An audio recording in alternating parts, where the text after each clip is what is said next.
Welcome to the Call the Vet Show, the podcast that helps pet parents understand and optimize the health of their furry family so they can live the full and happy life you want for them. And here's your host, veterinarian Dr. Alex Avery. Confusion about which vaccines your dog needs are really common. Concerns about potential side effects are questions that I get asked super frequently. And so while I'm taking a break at the start of the year, I wanted to bring you this rebroadcast of episode number 66, which talks all about the vaccines that your dog actually needs, how often they need them, and what the risks of vaccination are. So let's jump in. And we've got Remy to thank for today's question. So thanks for submitting it today, Remy. And Remy wrote, I have a 3-year-old pit bull and I'm taking her to get the shots done. She's only had one shot of the main vaccine when she was a year old. Is it safe for me to go and get the other shots she needs done? If so, what shots would she need? I don't want the vaccines to harm her or to make her super sick. So Remy's got some really common concerns. And like I say, these are things that I get asked about quite a lot, and quite rightly so, because vaccines, while being very important, they can potentially cause side effects and they can potentially be quite severe. And we just don't want to do unnecessary things. That comes with any kind of intervention, any kind of healthcare, any kind of management strategy. If it's not needed, then why bother doing it, even if the risk is only very, very small? So let's start off by talking about the additional vaccines that Remy's dog might need. And really, it's impossible for me to say, Remy, without knowing an awful lot more about where you're living and the lifestyle that your dog is living, because the additional vaccines, we call them our non-core vaccines. And another way of thinking about them is lifestyle vaccines. Now, that doesn't mean that they're not serious, and they can absolutely be serious and they can be fatal diseases. So they're still very important. But if they're not in your area, or if your dog isn't living a lifestyle that means that they're going to be exposed to them, then we don't need to worry about them. So some of the non-core vaccines that we think about when it comes to dogs, kennel cough is a big one, leptospirosis, Lyme disease, rabies may also be considered non-core as well. And really, depends on what's going on where you are. So kennel cough, if your dog is exercising with lots of other dogs, if they're running around the dog park, if everyone's taking their dogs to the same place after work and they're coming into contact with lots of dogs, that's one risk area. And there's certainly a push to change the name from kennel cough to canine cough, because it's not just kennels that dogs will contract this condition. It is where there's high numbers of dogs. So kennels are the classic situation, but or the classic location, but it can be anywhere where lots of dogs are coming together. So that could also be the grooming parlour, it could be doggy daycare, the pet sitter, or your dog walker, if there's lots of different dogs coming together. So kennel cough is one, probably the most common one. Leptospirosis, now that's another big one. Now where that is in your area, in your country, or just your local state or whatever, then leptospirosis is often considered a core vaccine because it is kind of everywhere. Although we think it's spread primarily in rodent urine and in stagnant water, it can be in puddles, it can be on city streets and in urban areas as well. So there is definitely a risk, and if that is in your area, then it may be that that's considered a core vaccine by your vet, depending again on the lifestyle that your pet's leading, and depending on the number of cases that they're seeing maybe, and how common and how widespread it is. Lyme disease is another one. Now, Lyme disease is a disease that's spread by ticks, and there's ways that we can actually reduce the risk other than vaccination. So with tick control, and there's various different products about that, and I'll leave some links to those discussions about what products and other strategies there are in the show notes. So make sure you check that out, and you can get that at callthevet.org. But Lyme disease is a disease that is spreading as well. So with climate change, we are getting a change in where our ticks and where our other parasites, where our other vectors are kind of the things that transmit disease are living and able to survive. And Lyme disease is one of these that is spreading. So it's in kind of all states in the US, I believe. It's spreading north, so it's into a lot of Canada now. The UK is kind of getting an increase in the prevalence of Lyme disease as well. So it's definitely something to be aware of. And then rabies. Now, rabies is clearly a very, very serious condition.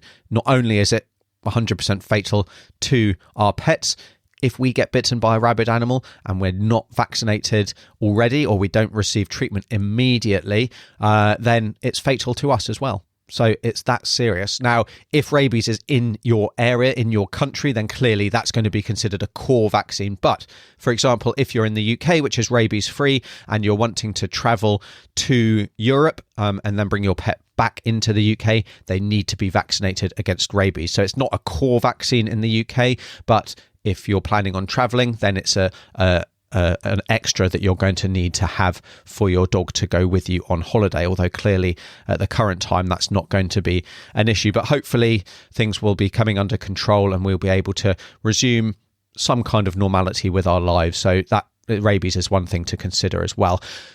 The bottom line is that you need to discuss this with your vet when you go in for your normal vaccinations, and they will talk you through the potential disease risks that your dog might face and talk about which vaccines may be most appropriate for them. So definitely have a chat with your vet.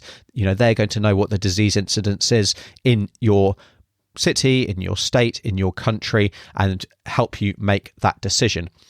Now, the next thing to think about, once we're kind of decided which vaccines we need to give, is how often do we need to give them. So Remy's dog had her main core vaccines, and that's against distemper, parvovirus, adenovirus, which is infectious hepatitis, and that actually then lasts for 3 years. If we give that vaccine over a year of age or even over 6 months of age, that will then last. A single vaccine should then last for at least 3 years. So that's definitely something to consider. So Remy's dog probably won't need that vaccine again.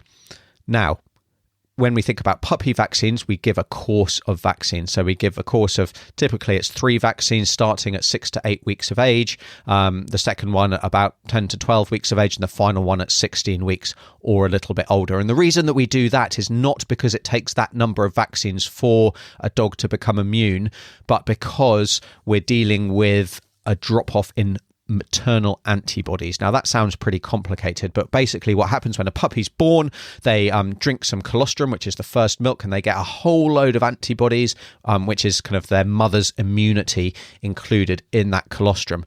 They then last for a poorly defined period of time. In some dogs, those antibody levels are going to drop below protective levels by the time an individual is 8 weeks. In others, it's going to take up until 16 weeks before those levels drop.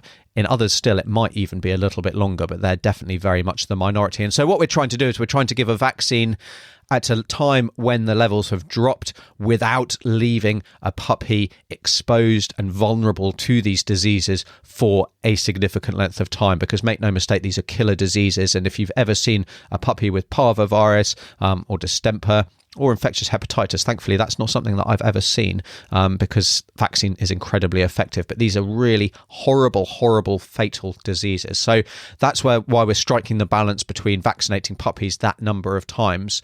When it comes to an older animal, a single vaccine will provide the immunity we need. And then it lasts for at least 3 years. And I say at least 3 years because that's kind of the guaranteed length of time. It may be in some animals it lasts for 5 years, maybe it lasts for 7 years. There's even a possibility that in some individuals it will last for life, but we don't know that for certain, and we certainly can't say that for every individual.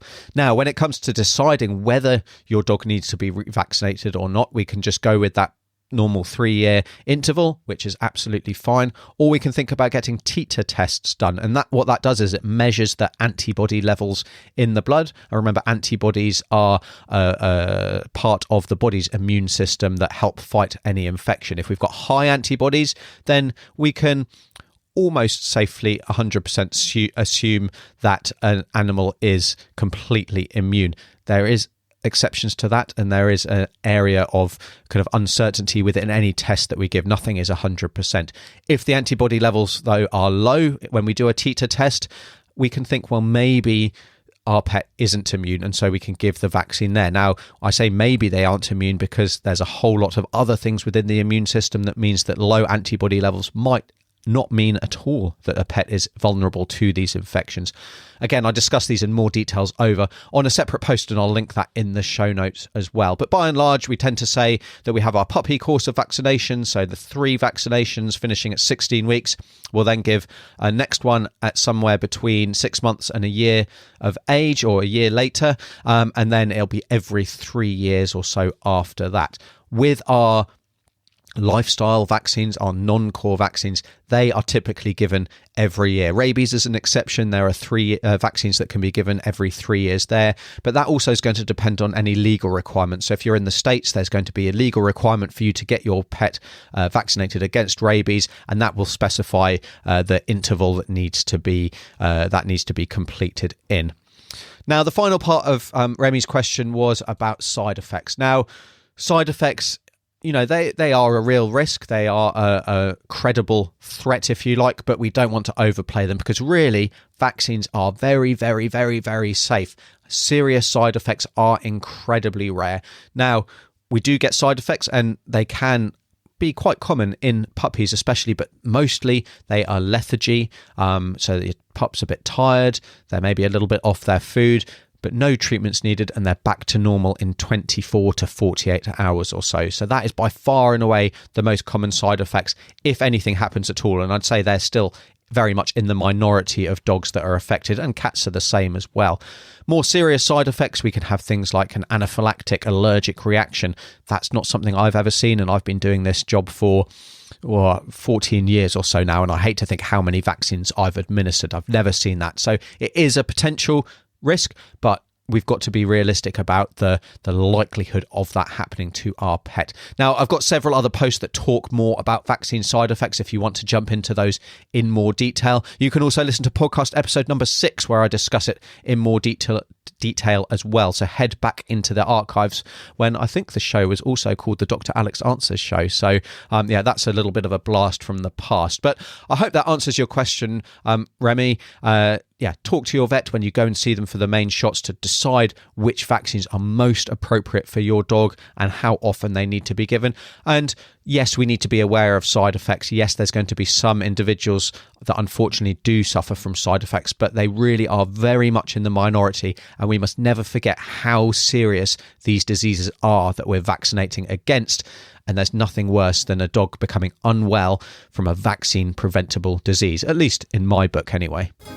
Helping your pet live the happy, healthy life they deserve. So make sure you head over to the show notes to check out all of those other resources and links that I mentioned in today's episode. You can find those at callthevet.org. And until the next episode, take good care.